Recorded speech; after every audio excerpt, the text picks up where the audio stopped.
Okay, the routine now will be we'll hear from each table in turn, and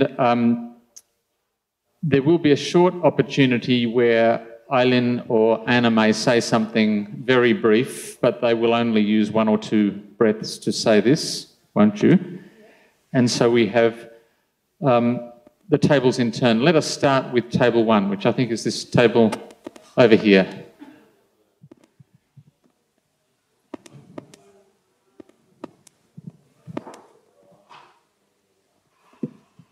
Bonjour. So good morning, ladies and gentlemen. Tunisia, Krakow, Quebec, the representatives at my table. In terms of urban development and heritage management, there are many civic organizations and organizations within the city who have a lot of influence. So we found out there are local community agencies that are in charge of managing the heritage, and that there are also a lot of stakeholders. So we felt that this was our strength. Everyone understands the importance of heritage, and they understand the importance and value of the heritage in their local communities. In terms of policies and programs and laws regarding heritage is established. Sometimes they might seem cumbersome, but these policies and legislations act as a good tool. Sometimes people have a negative view of policies. We don't like these heritage conservation policies, is sometimes the feedback that we get. And sometimes there are times when we do not have smooth communication. People are not able to freely voice their opinion regarding matters. And sometimes you have diverse opinions that makes it a bit hard to coordinate and find consensus. So there are stakeholders, citizens, policymakers, and merchants regarding heritage conservation, and it's sometimes very difficult to find a balance between these different stakeholders. In Krakow, the churches actually own a lot of the heritage sites, and so the churches are sometimes directly involved in conserving and managing heritage sites, and development, tourism, and conservation. It's hard to find the balance between these 3 factors. If you look at opportunities for Quebec, we have a good consultation body in place. And of course, there is a top-down approach. And if you look at tourism,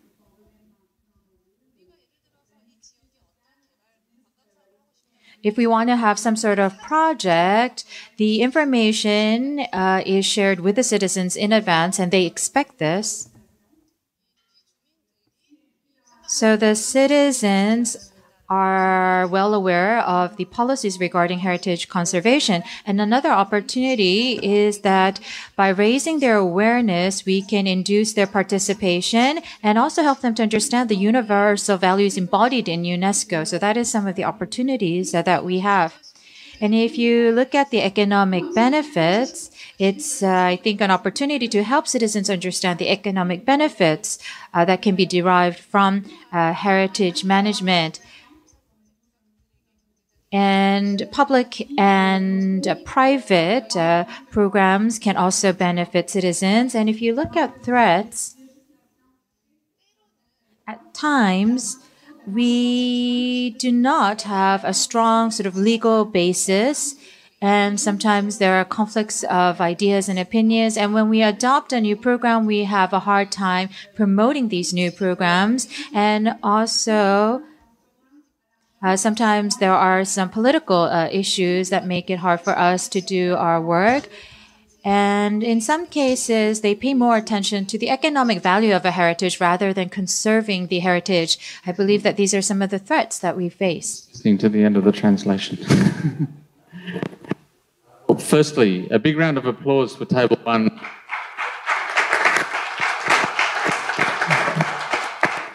was 4 minutes and 14 seconds, which means we have time for one or two comments or questions if there are. Thank you very much. That was excellent. And I think some interesting points, and one that I hadn't until now thought about was that, policies about conservation, not just policies about engagement, but policies about architectural conservation, because that's also something that affects locals very dearly. If it's their houses, if it's their properties, they really need to know, and it's an obligation. A lot of times they think it's an obligation. How you communicate that, how you make them part of that, I think is something we might want to pick up also later in discussion. Okay, any other comment from Anna or from the floor? Which means we can give another round of applause to table 1, and we will move to table 2.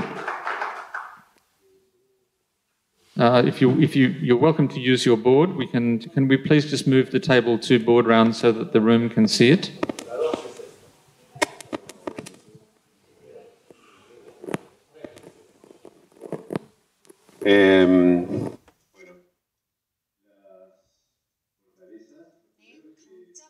So I'm going to first talk about the strengths that we have. Of course, within our group, we did have slightly different views, but generally speaking, all the projects and programs, we need to have socialization process. And that was one of the opinions we got. So we need to have a nationwide program.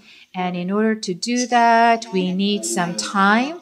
And also, we need a variety of programs. There were and we had a variety of programs, social programs and culture programs. And if you look at the level of programs, it was all different. Some programs were being implemented successfully. Some programs were facing challenges. And if you look at weaknesses, it seems that in our strength, we said that socialization was happening very smoothly. But if you look at weakness, it's at the same time, it's our weakness. We still need to work on socialization. The citizens are not yet actively participating in these programs, or sometimes in terms of conservation activities, there's not a lot of opportunities for citizens to take part. So if we're trying if it is a small project, we don't have the institution or regulations to enable their participation. So if we implement a program, it's not legally binding. So depending on the managers or depending on the political will of the mayors, the fate of that program is decided on. And so sustainability of programs, I think, is something that we need, and we don't have that sustainability. That is a weakness. And at the same time, there is very limited resources. That was a weakness. Of course, that could be financial resources, that could be human resources. So resources are not sufficient. That was one of the weaknesses. And we also need more experts. That was one of the things that was mentioned.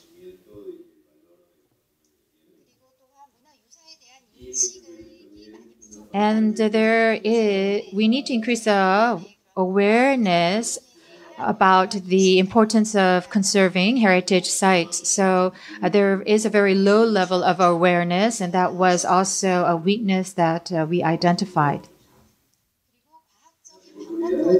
And we don't really have scientific methods. And if I could mention opportunities, so if there is a project, before we actually implement the project, we need to find opportunities to engage the local community before the actual project takes off. And through the participation of the local community, we can enhance the quality of the programs that we implement. That was also seen as an opportunity. And you also need to have communication channels in place, and communication channels could also serve as an opportunity. And furthermore,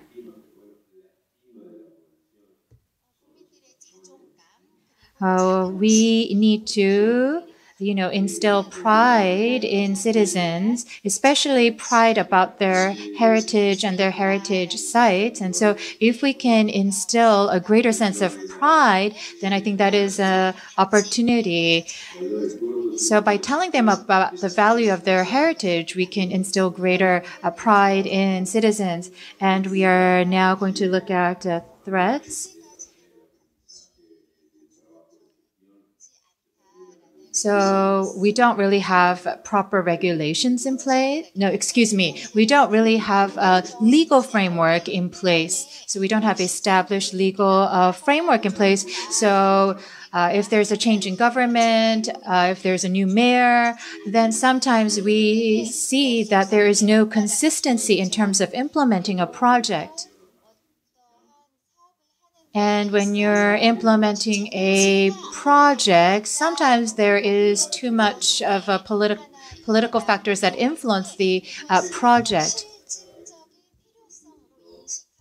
So rather than just implementing the program, when we implement a project, there are people who look at whether we should implement this program from a political point of view. So they only look at the political side of a project. And so sometimes that is a threat.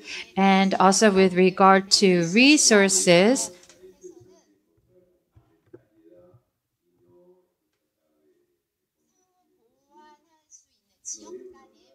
so different regions can complement each other, but we have a hard time identifying those methods. Sometimes cities or regions feel that they have to compete with each other, so there's no sharing of resources, and I think that is also a threat. And of course, natural disasters are also a threat for us, earthquakes happening, volcanic eruptions. So these type of natural disasters are a threat, and they destroy the heritage. And for the local governments and the central governments, they need to have more coordination. Lack of coordination between local government and central government can also pose a threat. Thank you. Comprehensive run. Use my natural microphone, except the translators can't hear my natural.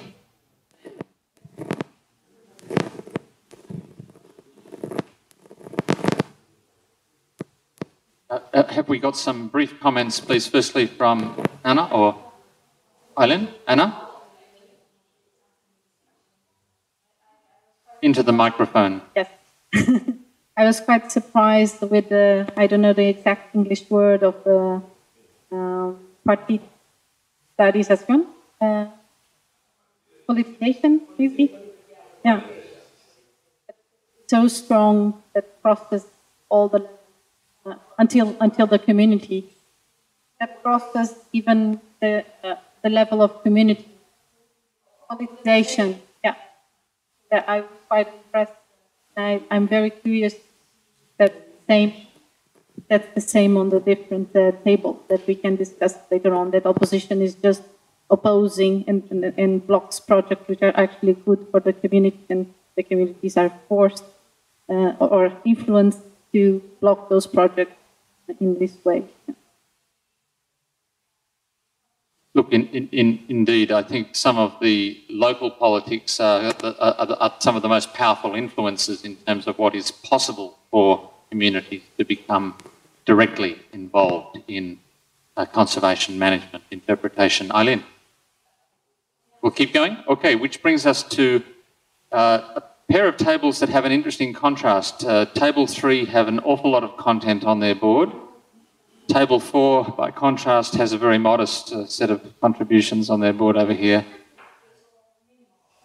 So our next one is from table 3, please. Would table 3 like to take the floor? Muy buenos días. Nuestro grupo está integrado por... Good morning. Arequipa, Morelia, Córdoba, Valparaíso, Granada, de Olinda, Lima are the cities of our group. So there are so many cities in our group. So our theme is how to engage civil society in this process. So strength. First one. So we are witnessing the increase of civil participation. Residents, neighbors, they are more interested in public policies and they have higher willingness to participate in this process. Second, in the case of Morelia, there are institutes or bodies that manage heritage and they directly communicate with the mayor to coordinate policies. And as for Arequipa, the heritage management body is empowered enough to have an influence and that they can make a real impact in the process. And city residents, their participation is being facilitated by the body in charge of heritage, and this is surely a contributing factor to success. And with regard to heritage management, the government has authority or has a very organized system to encourage participation of residents and citizens. For example, budget allocation, not just budget allocation, but also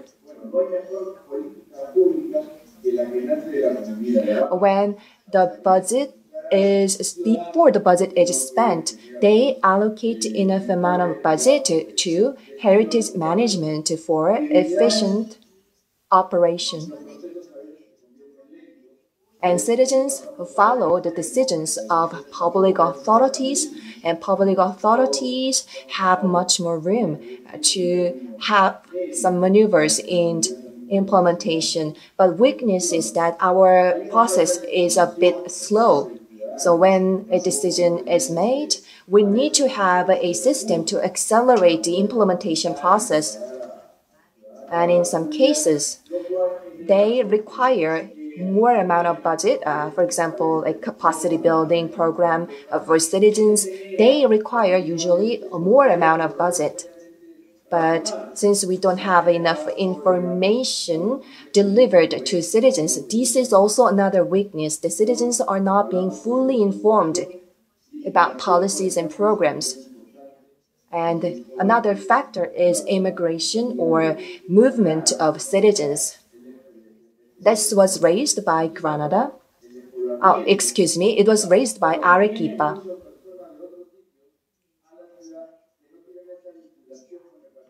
In the city of Arequipa, there's a high flow of movement in terms of citizens or residents. And because of that, those citizens who have just moved to Arequipa, they lack the sense of belonging to community and they lack the sense of or attachment to the heritage in the city. And whenever the government is changed, there is no continuity of policies. For example, when former mayor approved one policy and the next mayor or successor, after he leaves the office, the project is just suspended. And there's no political will to take over that project.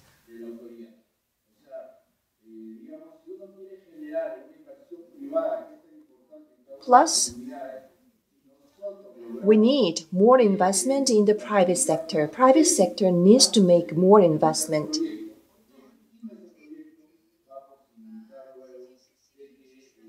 Whenever a new project is launched, we need to have a full support of citizens. And if we have have full support of our citizens, then it becomes easier for us to attract private investment. So that's the future task. And we need more research on heritage, and we need to induce more research in the private sector on heritage. To make this possible, we need more interaction between citizens and heritage, so that citizens can feel that they own this heritage and they have to develop this heritage. Well, I'm taking too much time. Then I will move on to the threats. The population continues to decline, and the massive inflow of tourists are driving out residents. This can be one negative factor. And this leads to population decline, and population decline would make these places deserted and abandoned.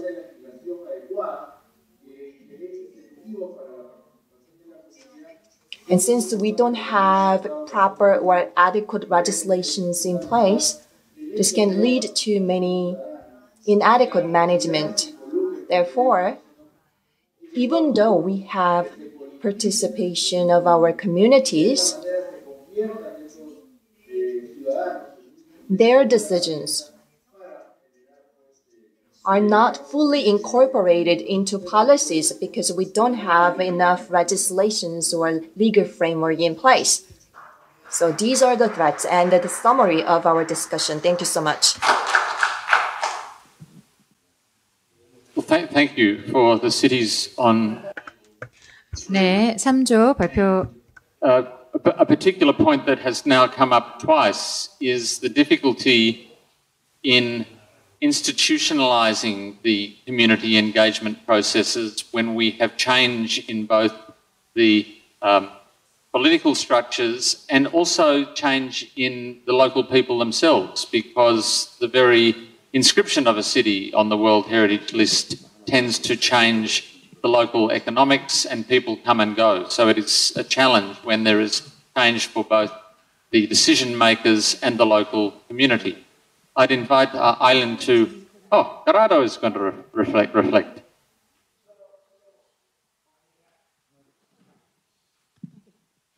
Sí, solo agregar dos puntos que creo que... So I'd like to add to this presentation. I think the 2 points are very important in table 3, which was mentioned by Granada. I think what was mentioned by Granada can present an opportunity. If we invest in cultural heritage, then we can enhance the quality of life for residents. That's a human, and they can bring some social peace to communities. And if there is a social stability and a peace in place, then we can create an environment to attract more investment. If there is there any comment or question for table 3 from the floor? In which case, there being none, we will move to table 4. Are you going to stand in front of your board?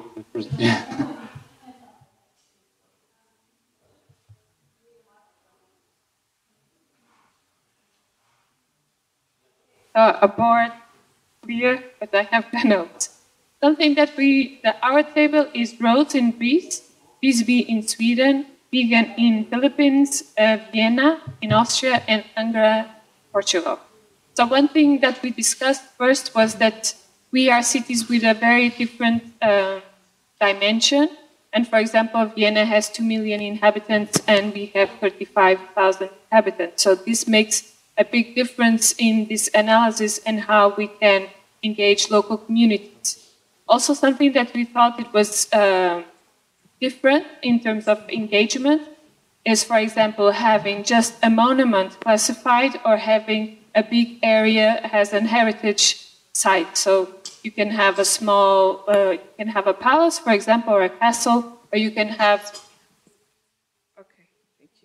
or you can have a big area of several hectares and you have to deal with a lot of people interests, like economic interests, development interests, and of course the heritage.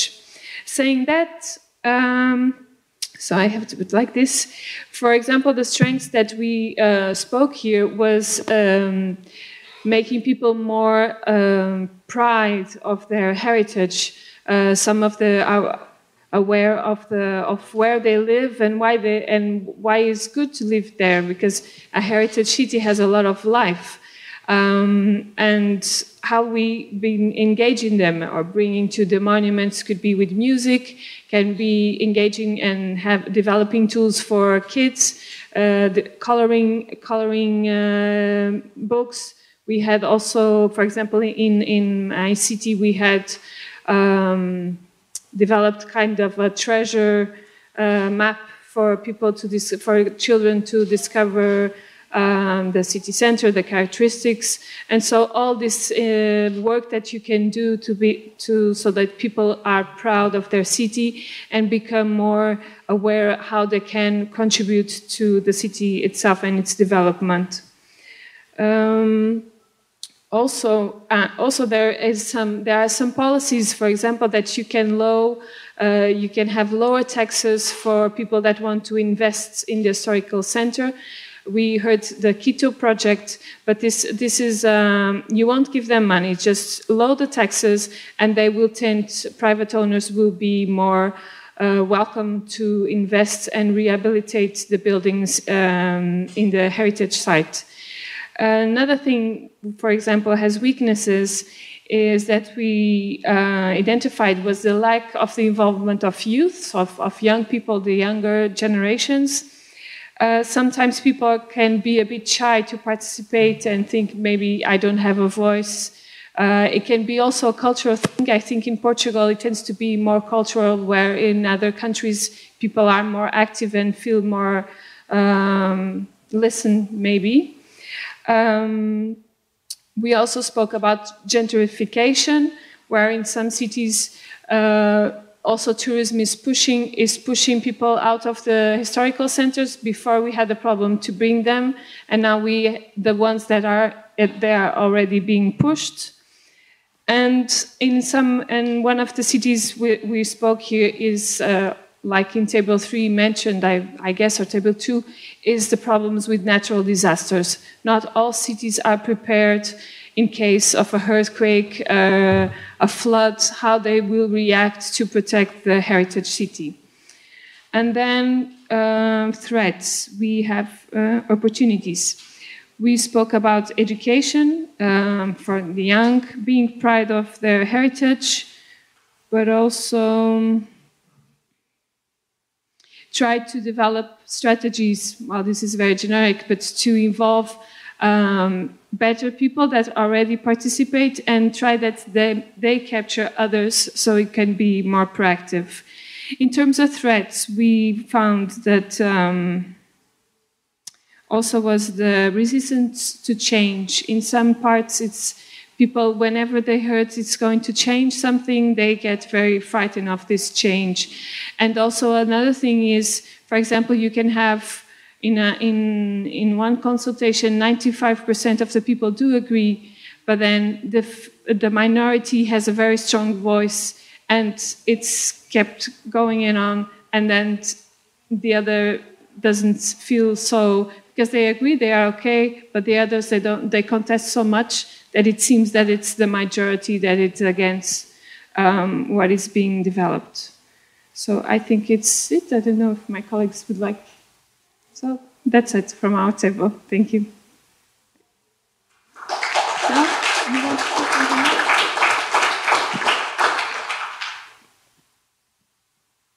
Just make a small comment. Please, yeah. Please. I thought it was interesting and maybe curious to see the differences on the cultural and in terms of shyness or being more used to be vocal, because I think it's quite crucial. And going through the different workshops over the world, there are communities who do that very naturally, and others that even see it as a lack of respect if you are raising issues. So it would be very interesting to learn about your experiences on this. Thank you. Are there any other questions or contributions? In which case we will enthusiastically move to table 5. And yes, I think the table 5, perhaps could we just move the table 5 board down into the space, please? Manon?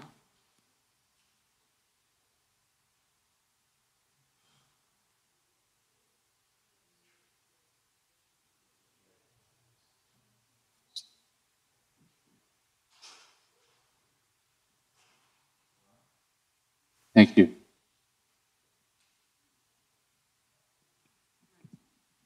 Thank you.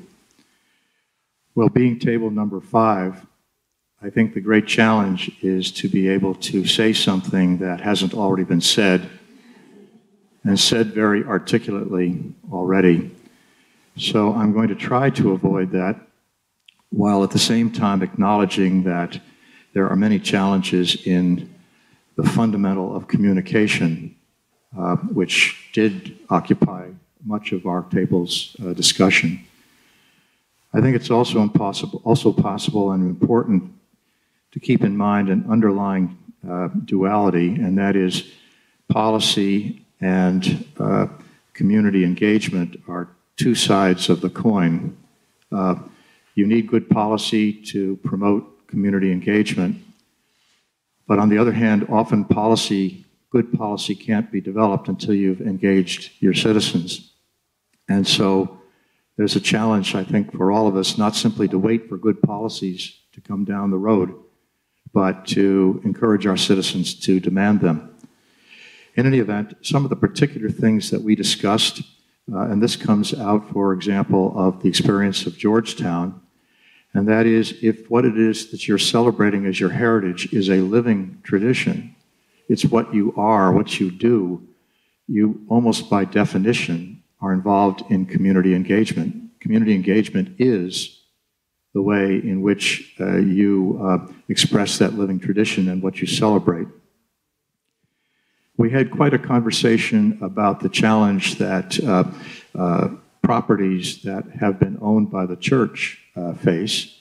The church may once have been very wealthy, but not so much today.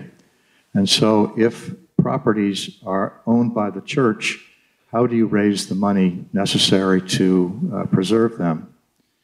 Well, one opportunity, of course, is to turn to government. But if you have a strong duality, separation between church and state, sometimes that is difficult. So how does a state or church-owned property secure support from the state? And there was an interesting conversation about joint ventures in communication, where church and state approach third parties and the population generally in order to raise money in those situations where the state is prevented by law from investing in a church-owned property. I thought that was a very interesting conversation. We also had quite a conversation about the difference in interests and points of view that has been touched on by many of you. But some of the dualities that we saw there were the folks who happen to be wealthy in the affected area and the folks who happen to be poor. They have very different points of view. How do you bring them together?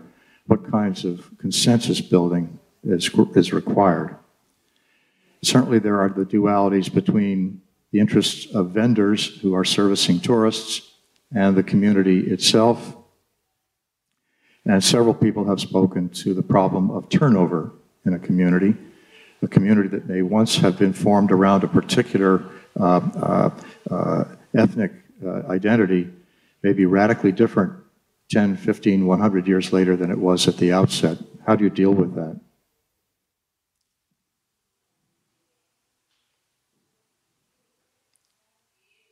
I guess lastly, without trying to cover all the ground, I would just underscore the fact that in many communities, citizens just do not have the awareness. So education is the great challenge, the great opportunity. And in various ways, through workshops and other communication techniques, our table felt very strongly that that was a very high priority. Communicate, communicate, communicate. Thank you.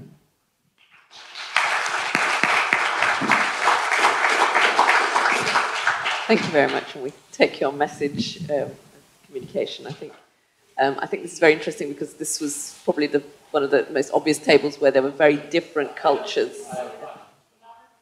I think this was one of the tables where we had very different cultures, very different cultural backgrounds, and I think we're probably going to hear from some of the other tables in that way. But I think it does also combine several of the issues that are coming up. This idea of the city is also a World Heritage City, or the place, it's a living heritage. It's part of a life that's gone on for centuries. There are systems already in place that include engagement that are maybe not defined, not written, but at the same time we have this vast, I think this is coming up table after table, this movement, this fluidity of people coming and leaving and change that's happening, either because we're at the beginning of the 21st century and this is the state of the world, that there is a lot of migration, there's a lot of change, there's a lot of fluidity, but also because it's a World Heritage City and that's another accelerator of this change, sometimes for the better in improving the place and new infrastructure and support, but at the same time also making people or pushing people out for a number of different reasons. And I think this is coming out very sort of strongly from the table. And I think it might be something we also might think about, who is then our community if it's so fluid? And, I also take the point that, the politicians are equally fluid. They come and go as well. And I know some of you in the room are those politicians. So, again, how are those legacies established in the place? Thank you very much. Thank you, Eileen. And look, and for me, I think the other point, thank you, John, for confining the sort of new material, the opportunities that might be provided for some of the institutional players like the churches to take on different roles that reflect the values of the place is a really interesting opportunity and would be differently applied in different cultural contexts around the world. So that was a very interesting perspective. Thank you. Are there any other comments or questions in relation to Table 5's contribution? There is, yes, okay.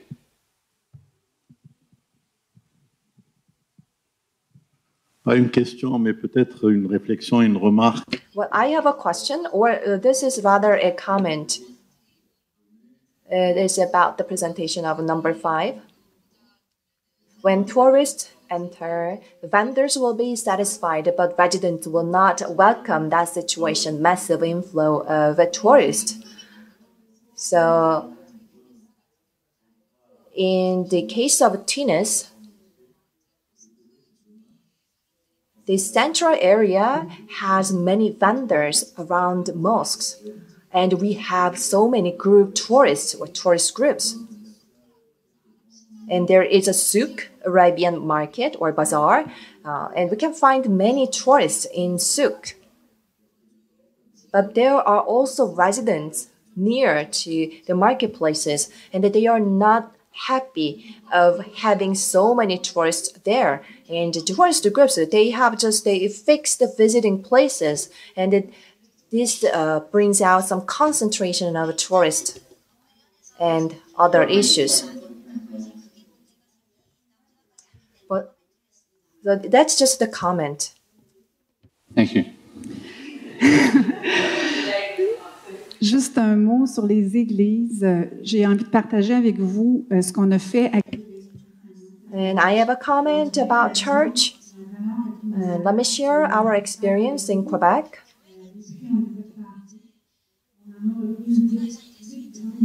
The churches of Quimby, World Heritage, and we also have many churches with high heritage value.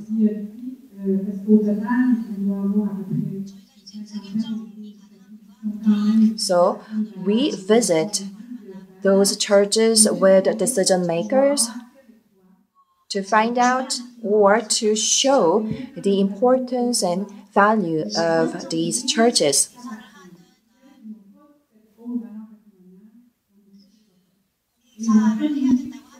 And whenever there is a need for construction, for rehabilitation of this church, then we make a decision based on the heritage value of these churches.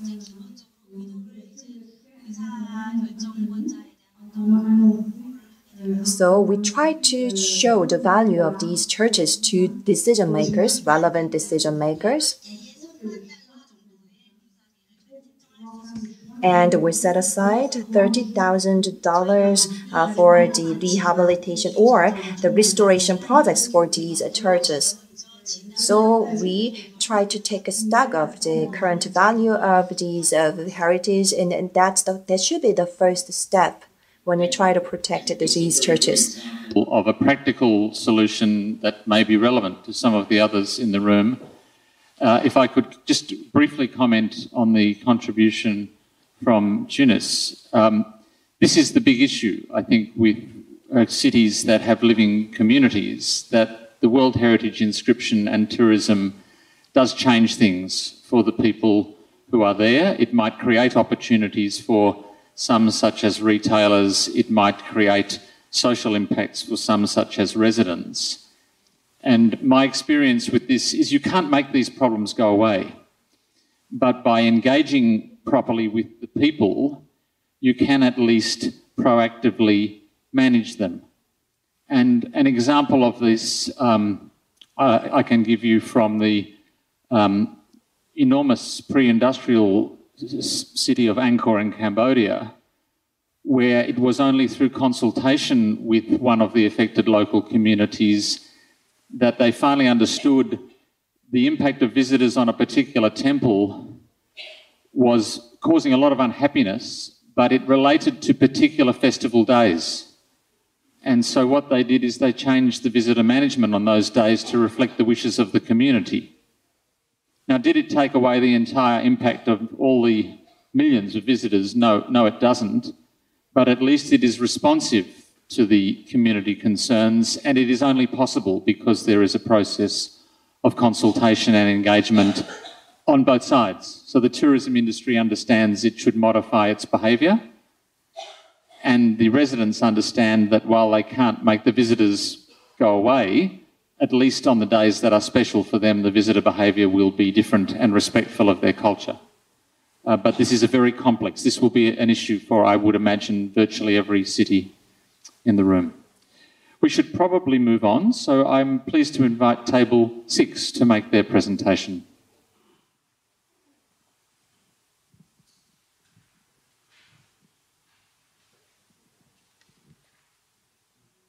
Thank you. I will present on behalf of my colleagues from Denpasar, Indonesia, Lamu, Kenya, Luang Prabang, Laos, Levuka, Fiji, and I'm from Ishayashehir, Azerbaijan. I believe many of the points are common for all of the tables, so if you allow, go through the points we have put on our board. So it seems that for most of our table, for most of us, there is a very good communication level between the municipality, the administration, and local communities, which includes regular meetings and open-door policy. Needless to say, modern technologies and social media impacts local communities today in a positive way, but also in a negative way, but we'll move to that later. As a strong point, we see the commitment of communities that are encouraged, that were encouraged after the inscription of the site into the UNESCO World Heritage List. Obviously, they have seen opportunities opening up for them following that decision.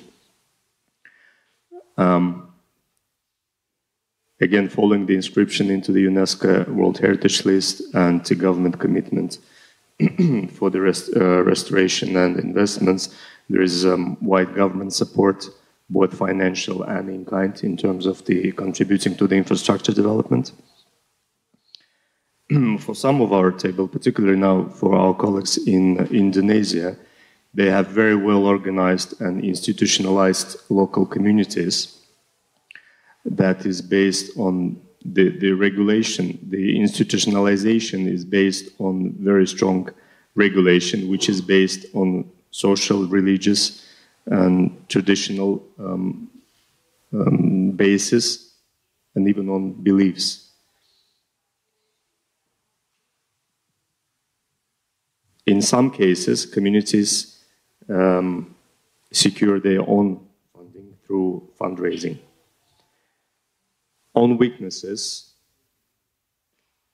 for some of our colleagues, the issue was geographical isolation between, for example, the central land and the island, and logistical obstacles related to that.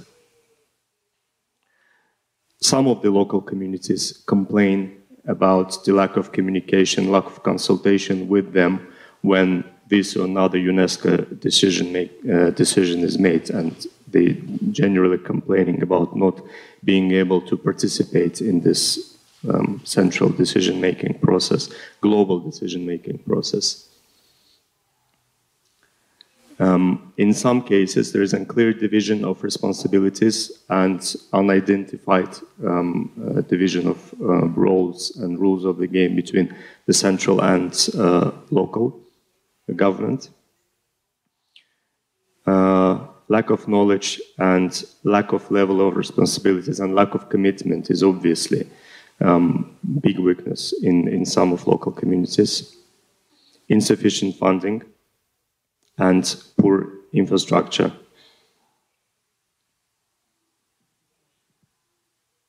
Okay, in some cases we observed the duplication of efforts both on the central and local level. For example, some same projects were initiated by the central government and local communities, and that was due to the lack of communication, which means the local government hasn't properly communicated its intention, its policy to the local community. We move to opportunities. So obviously all of the opportunities are around the fact that this or another historical site is inscribed in the World and UNESCO World Heritage List, which opens up opportunities for local communities for their prosperous, stable future, their future and the future of next generations. Among threats, we see two main threats. One is related to the heritage preventing or stopping the development. As some of our colleagues already said, local communities, residents, inhabitants, they're not always happy about all of the restrictions that imposed on them following the inscription. In some cases, in some of the sites, the development was threatening heritage, which means local communities were engaged in the development of new businesses, abandoning the traditional businesses and sectors that were traditional for this particular site in the past. In some of our sites, communities are fragmented. There's a lack of communication between different generations within the family and different levels within the society. And also another threat which we see is the capacity and vision of the generation of young leaders.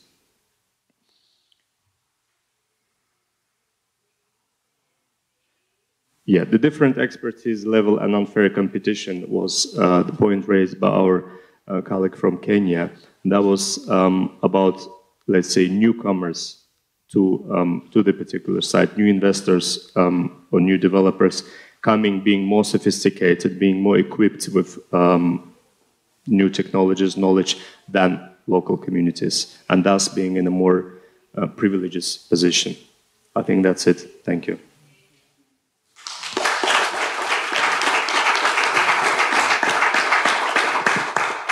Well, thank you indeed. And while there are lots of common threads between the presentations, I think each of them has raised some new and engaging issues. An important point coming out, among many others, in that presentation was the notion that sometimes the traditional activities of people are part of the value of the place, yet they want to change. whose right is it to impose on local people what they should do in terms of their craft or their culture?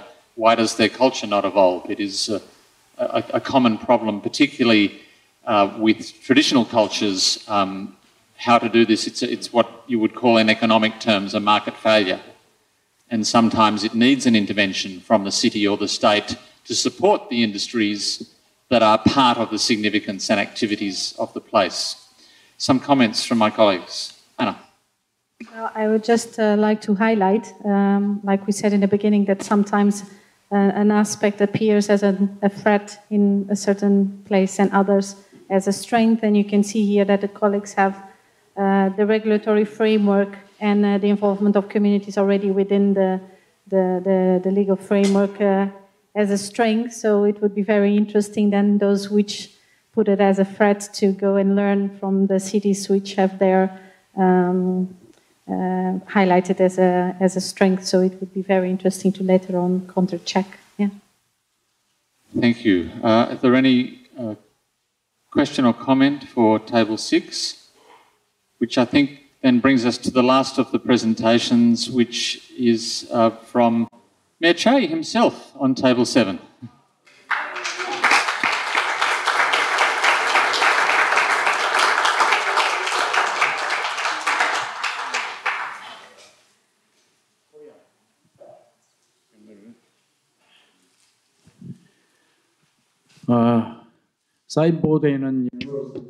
Well, even though it is written on the whiteboard in English, but I have to speak in Korean. So we have this fatal flaw or weakness in Table 7. That is that we have fewer members. You have to kindly understand our situation that we have fewer members. So it was very difficult for us to facilitate the discussion.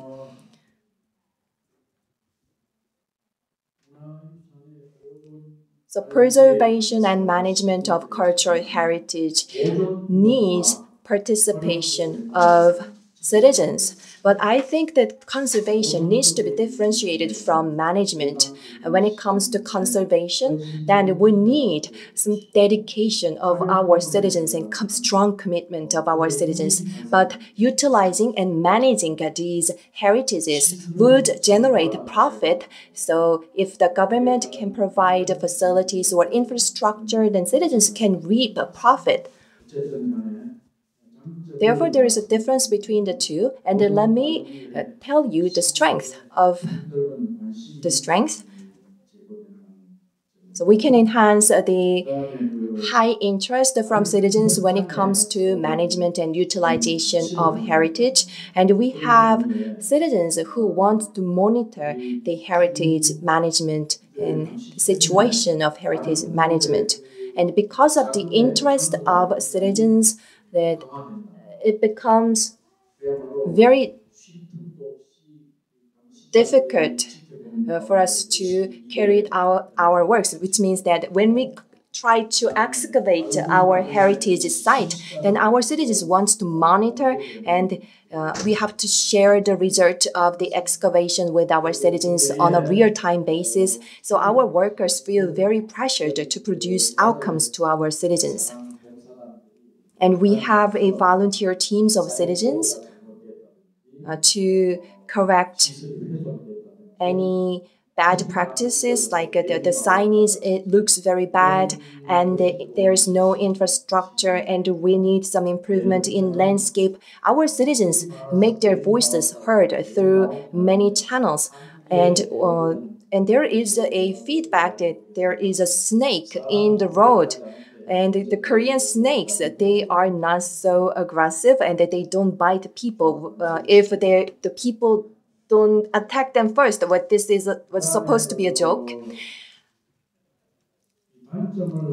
And let me tell you our weakness.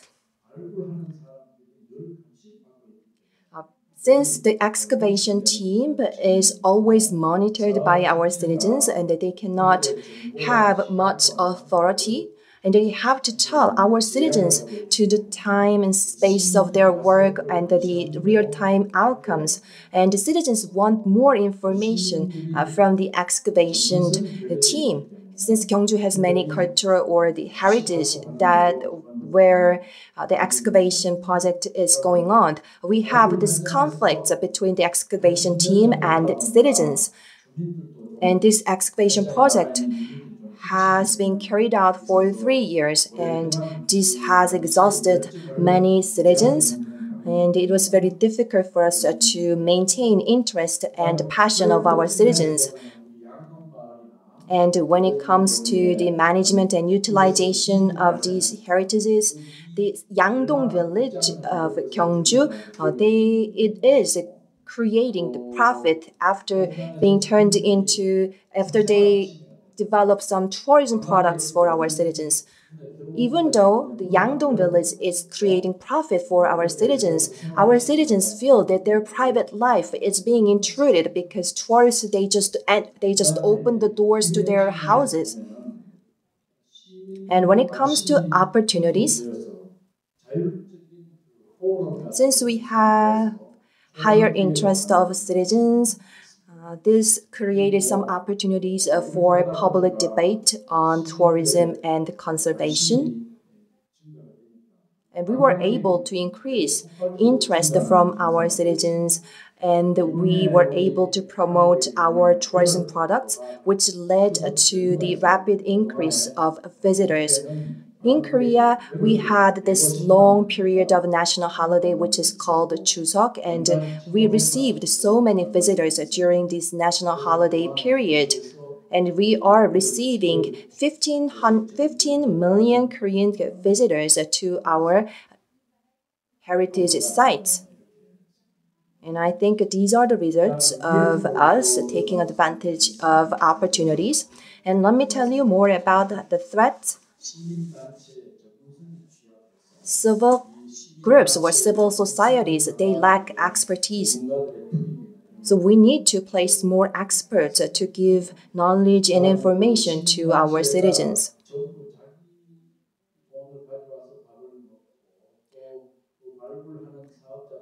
And civil societies, when they do the monitoring on the excavation work, they do not have any financial support. So they have to spend their own money to carry out the monitoring work. So we believe that the government should give a part of the financial support to the citizens who are carrying out some monitoring work on excavations.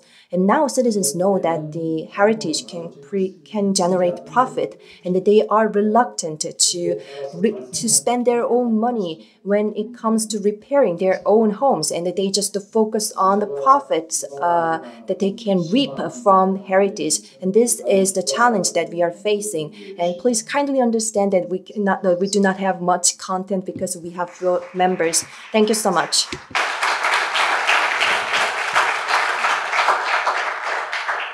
Well, thank you, friends and colleagues.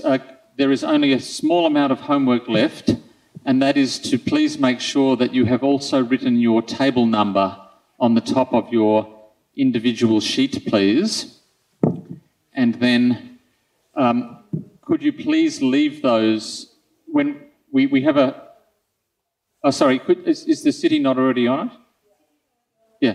Please make sure you have your table number and your city on your individual sheet, because as I mentioned at the beginning, we will collect these, and through the OWHC Secretariat, we will provide the participants in this workshop with the information that has been gathered, not only on the individual sheets, but also anything that is recorded on the whiteboards, so that we will all have that information to share or to use in future.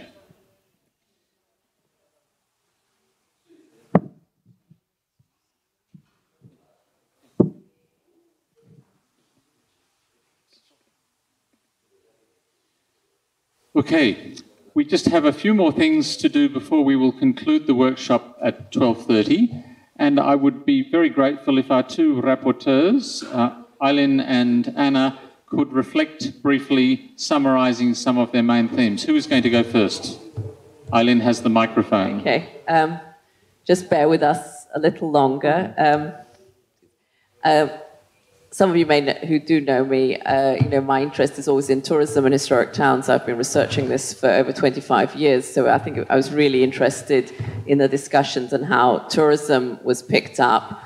And secondly, also that, what we know from people who are not in this room, but are on tentative lists or want to get their cities onto World Heritage listing, they are also that's one of the big drivers is we want more tourism.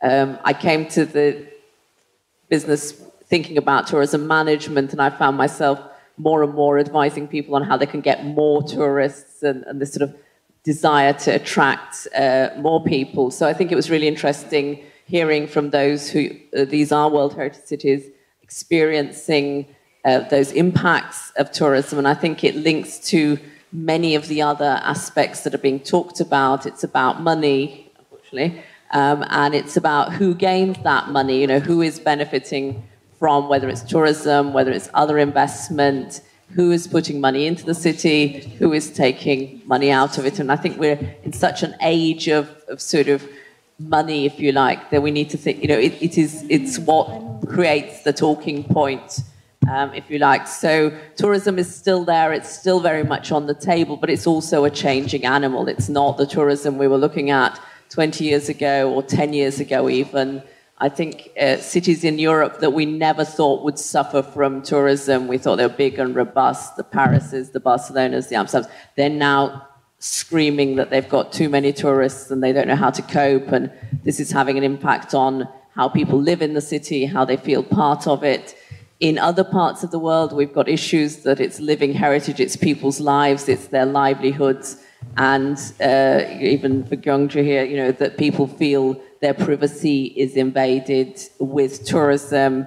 We've got more and more investment coming in. People are seeing tourism as an opportunity. And I think the key here, and I think, again, it boils down to engagement and how we do it. We always see the investor as the sort of bad person coming in. So, or, investors are playing this role. They want to make money out of a place. And I think we might need to redefine our relationship with investors and how we work with investors and how we encourage local investment, how we can turn that around to local benefit, that they are the entrepreneurs, they are the people generating the businesses. Unfortunately, if you go to UNESCO, the minute you say a project is an investment project, they think bad, and that becomes the sort of key word of don't go there. On the other hand, I think we need to look at how we break down these sort of global players into local players to become, they are also part of the community, they are part of that engagement exercise, and they're also part of how you engage citizens. It's not just what you give monetarily to citizens, but it's also giving them opportunities in which to invest. And again, how you create those platforms that support them and how you can hear what it is they might want to develop with and work with. And I know this is a very general point, and each of you come from cities of very different sizes, shapes, cultures, and it needs to, these sort of generic things also need to refine to local situation.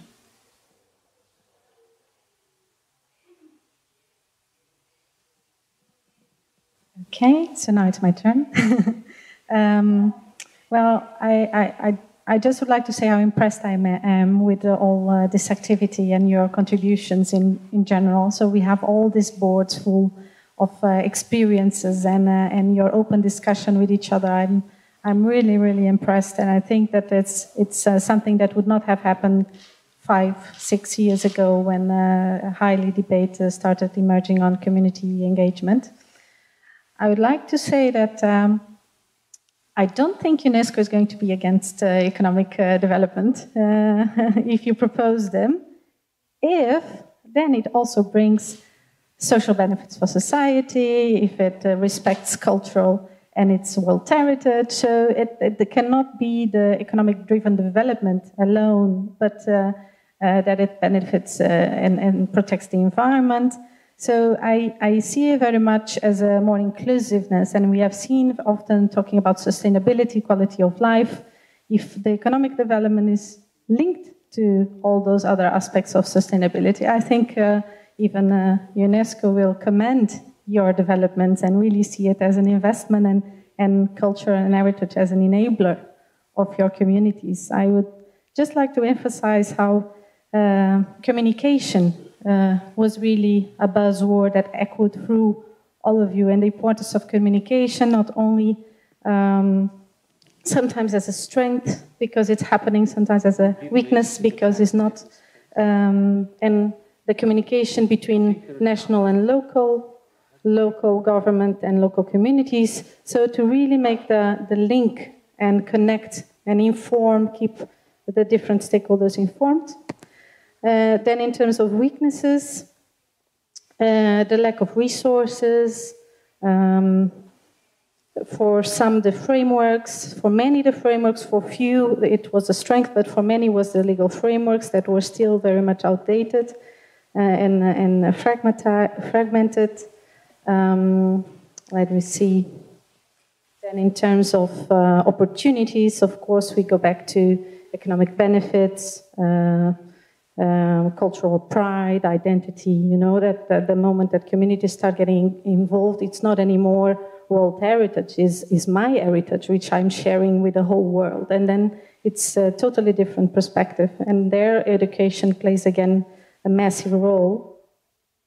And as a threat, I would highlight, of course, tourism, which my colleague is a field expert on it, but also these issues of gentrification, which came along.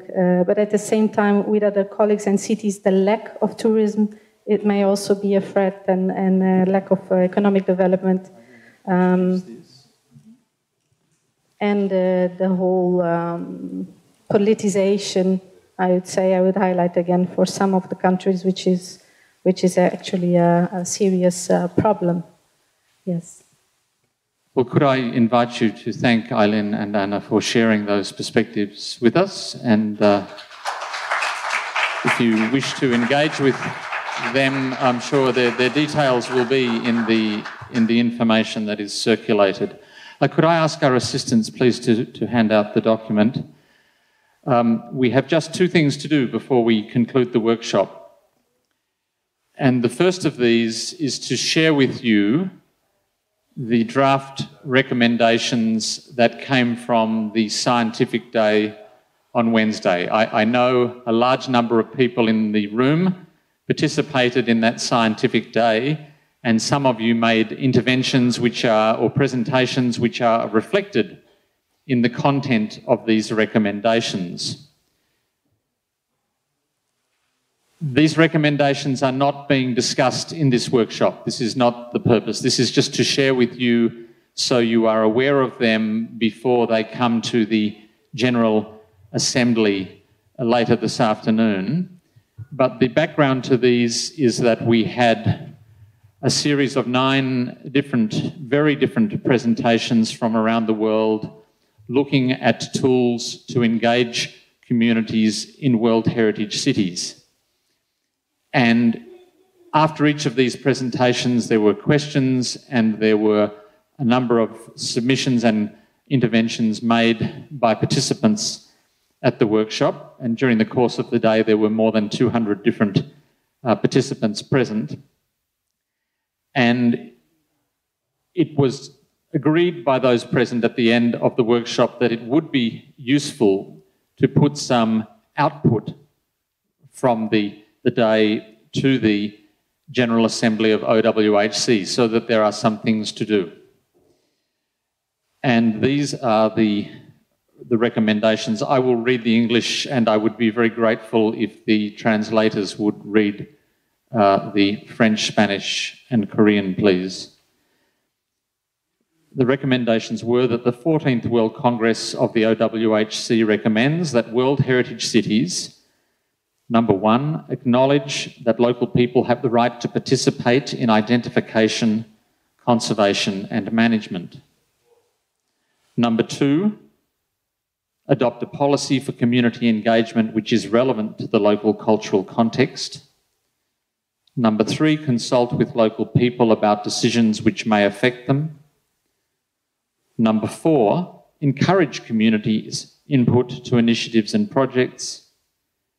And 5, instigate outreach programs which present and develop heritage values with local people and to wider communities. And then finally, at the bottom of the page, the 14th World Congress of the OWHC recommends that the OWHC, both general and regional secretariats, should develop a capacity building program based on the needs of individual cities.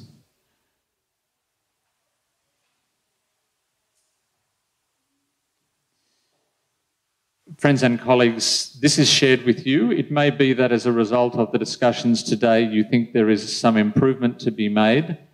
If that is the case, it's a matter for the discussion at the General Assembly when it will be considered whether or not to adopt these recommendations.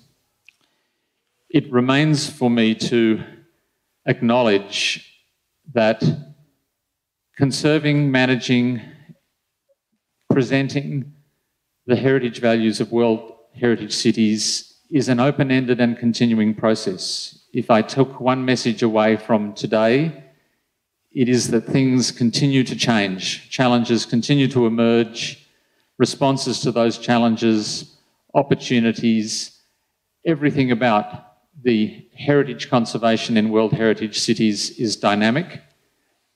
It is very useful at a gathering like this for the most senior elected decision makers to come together and to actually engage and share their experience and their skills, their wisdom and their stories. So I thank you on behalf of the OWHC for your time today, but more importantly for your generosity in opening and sharing. I remind you to leave your completed form on the table so that we can continue that sharing by assembling the documentation. Yes, if you put them in the middle, then you will forget, you won't take them with your papers by mistake. So if you could do that, I thank you for doing that. And we are going to conclude with the video, which was not possible to show earlier as we have amended the program. And I think Manon has one brief thing to say before the video starts. So the video should be concluded in time for you to be on time for lunch. Thank you very much. Okay, thank you very much, Richard. I think we can thank Anna, Ilaria, Gerardo, Aileen, and Richard for their great work. And congratulations to all of you to have worked like that this morning.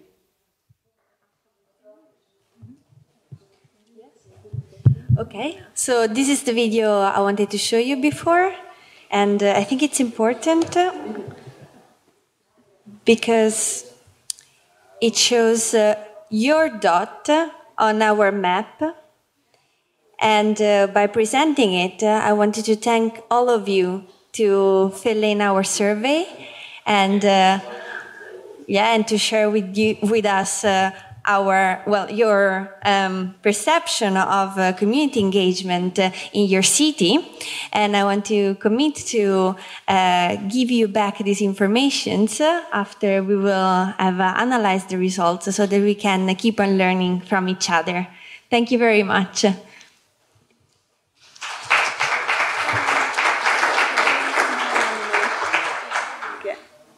And one proposition, we can make a group photo of this workshop.